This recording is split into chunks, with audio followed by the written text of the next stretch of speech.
The Boston Celtics are doing some uncharacteristic things right now, and not many of them are good things.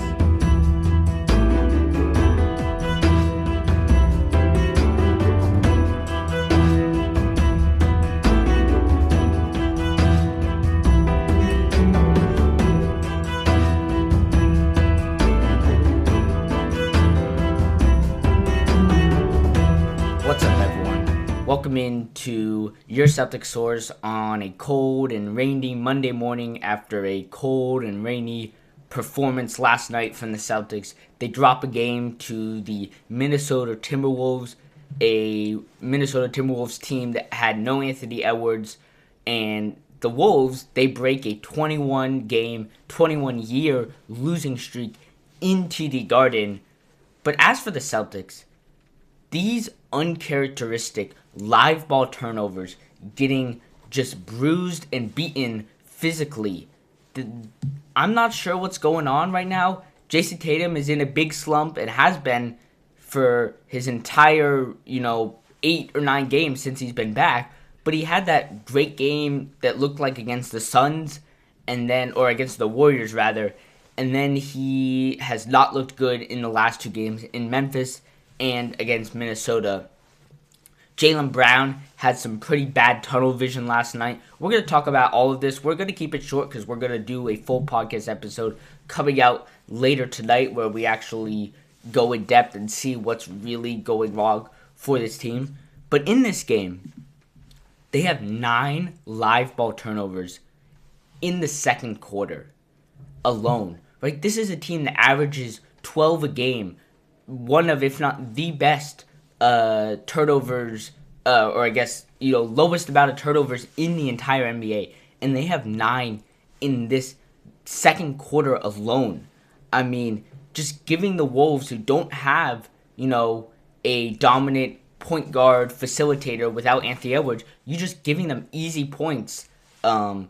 The Celtics were up, a good bit.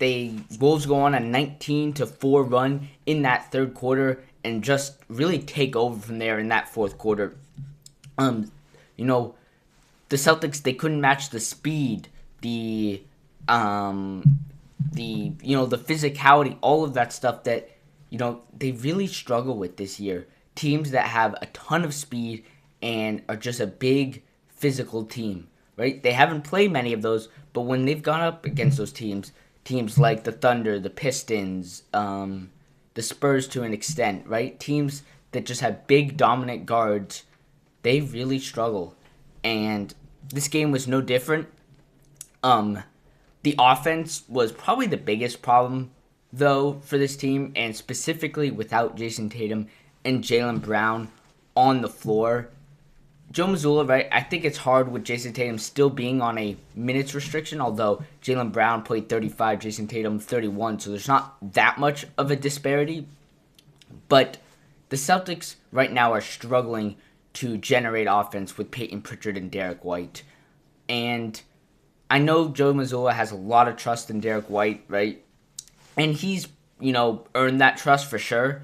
But this season has not been a good season for Derek White, specifically when he's been alone on the court without the gravitational pull of a guy like Jaylen Brown, like Jayson Tatum, right? And in that fourth quarter, the Wolves made pretty much their entire run when Jaylen Brown and Jayson Tatum were off the floor. And when they come back on, Jaylen Brown and Jayson Tatum, they weren't great, but it was a pretty even game from there on out. But the game was pretty much out of hand at that point. I think it was like a 11-point game when Jayson Tatum and Jaylen Brown come on with 6 minutes to go or something like that, which is probably earlier than Joe Mazzulla would have liked to bring them on anyway. But, that stretch, that maybe 9-minute stretch from the third quarter to midway through the fourth quarter just turned the game completely. Reid was going off. Rudy Gobert was a menace on the offensive glass, just putting back missed shots for easy dunks. Julius Randle, who had been struggling all night, they started to leave him open. Now, not totally open, but playing off him a little bit. And just like that, he starts making his threes. Luka Garza, he was shooting them over Luka Garza. Luka Garza was playing a drop sort of coverage on him, and Julius Randle was just going off in that fourth quarter. I think he had like 5 points or something through the halftime, and then he finishes with what he finished with, 9 points, but made 2 threes in that, so maybe he had a little bit less, made 2 threes in that final stretch of the third and fourth quarter there. Right, these bench units have been really good for the most part this season against lesser caliber opponents. Right, Ugo Gonzalez, Barris Shireman, Luka Garza, whoever you put out there, Ron Harper Jr. have made big steps forward. Right, and that's one of the goals of this season for sure, is to see what you have in all this young depth, guards, role players, wings. Right, see what you can take into future seasons. But that's not the main goal of this team anymore, right? With Jayson Tatum back, this team is a championship contender, or at least we're trying to figure out if they're a championship contender. You can't, always be looking for the silver linings anymore in these games, because they have a losing record against the Pistons, Knicks, Spurs, Nuggets. They went 0-2. Obviously, Thunder, they have another game, but they're 0-1 so far. We'll see what happens when they play them on Wednesday. All right, so just a ton of poor performances across the board against these top teams in the NBA. And obviously, I think they're 0-2 now against the Wolves as well. Obviously, Anthony Edwards played in the first one. Right, the Cavs they've beaten up on, but the Cavs have fallen off tremendously. Lakers are 0-2, but that was really before the Lakers have just skyrocketed. I mean, they're probably the hottest team in the NBA right now, besides the Atlanta Hawks for some reason. Not sure. We're about to play them, so we'll see what happens there. But back to my point, right? This is no longer about just taking the silver linings from any game. This is about now seeing what's going on. And part of it, for sure, is Jayson Tatum himself and trying to reintroduce Jayson Tatum into the lineup.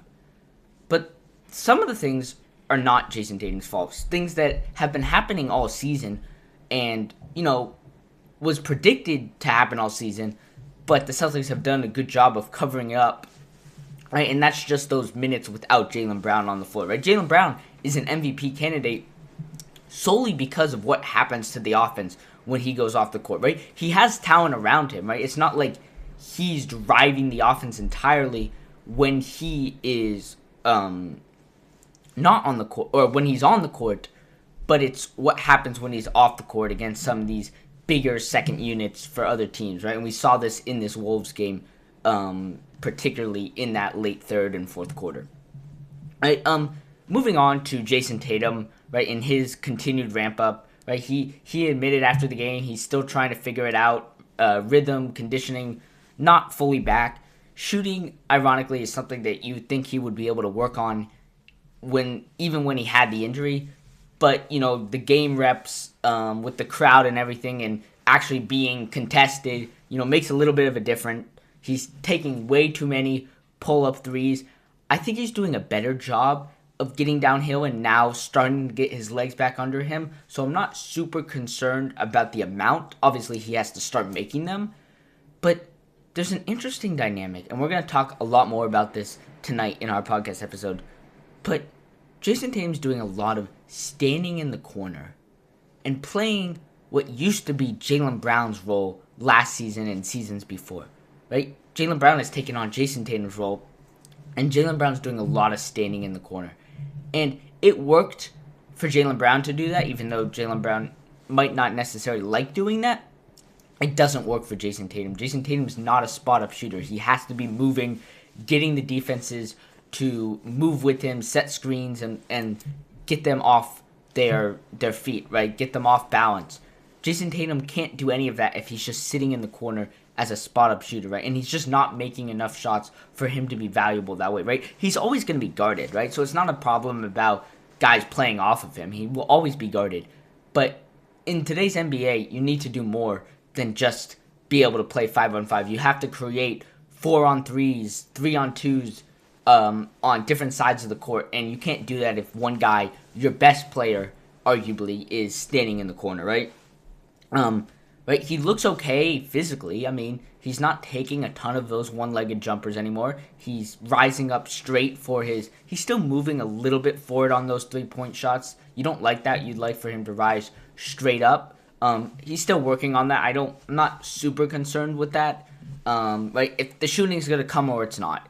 If it doesn't come, yeah, he's not going to be valuable. This team is going to struggle in the playoffs if they decide to use Jayson Tatum like that. Right, he's still bringing more than a Baylor Shireman and Ugo Gonzalez, a Ron Harper Jr., whatever, bring offensively, right? Defensively, maybe a little bit different, but offensively, right, he's still bringing more. You still rather have him on the court. Side note here, I'd like to put Baylor Shireman in instead of Sam Hauser in that starting lineup. Baylor Shireman's playing really well as another ball handler that can carry the ball. He can make spot-up shooting. Great passer. Sam Hauser, if he's shooting 42% like he does in his career, right, he's a great value to have around Jaylen Brown, Jayson Tatum. But if he's not going to be making shots, he's not a liability out there, but he's not helpful in any way because that's his main thing. He doesn't dribble the ball a lot. He's a fine passer, but he's not known for his passing or anything. His defense is underrated for sure, but he's not doing anything out there for you offensively, and you'd rather take the upside with Baylor Shireman if Sam Hauser is not making the shots, right? He did go, what did he go in this game? 0 of 3 from 3, 1 of 4 overall, right? Only taking 4 shots, right? So that's, right, if he's only going to make one of them, that's really unacceptable to have him out there. But back to the Jayson Tatum point, right? He acknowledged that there's, a physicality gap between him and other players, and we saw this tonight, right? This was a physical team that the Celtics really struggled with. But to be honest, it's going to come down to the Celtics' playoff success. It's going to come down to, can Jayson Tatum get the defense out of rotation or get them into rotation, get teams to double him, get teams... can he drive to the basket and finish? He's doing a better job as of recently of finishing around the rim. It was a real struggle early. He was missing a lot of bunnies. You still have those occasional misses that are not, easy shots by any means, but shots that he used to make. Right, so that's a real struggle for him. Hopefully that starts to come back a little bit as he just gets more and more comfortable on those legs. He's driving to the basket, right? I've said this a couple times, right? But he's able to go laterally. That's great. The physical thing, right? There's a conditioning thing. There's a physicality thing with him. I'm not concerned about the physical level right now. It's all about the shooting right now, and you just hope that that's going to come back at some point. As for Jaylen Brown, we'll wrap it up with Jaylen Brown, right? A lot of, tunnel vision offense from him down the stretch, trying to get to his 30 points. I think he finished with 29 points, but he did it on, 26 shots, 9 of 26, just super inefficient. 9 of 11 from the line. That is a good thing that he continues to produce at the free throw line, making his shots, right? Now he's up to, I think he's like 79, 70, maybe 80% from the line this season. That's probably the best in his career, I would assume. So he's doing well from the line and, making up for lots of missed shots. But this was by far a terrible game from Jaylen Brown. Right? Just felt like he just got sick of, guys not making shots around him and just tried to do it all himself. And not that it ended up in turnovers, but the refs sort of swallowed their whistles and missed a lot of shots around the rim, whether they were fouled or not. I couldn't tell you, but it looked like he had just given up on this game. Looked like this was a game where he could have taken the night off for some rest. But that being said, we're going to wrap it up here. We are going to come back on, or later tonight with a podcast episode that'll drop probably around 8 o'clock, I would guess. Until next time, go C's.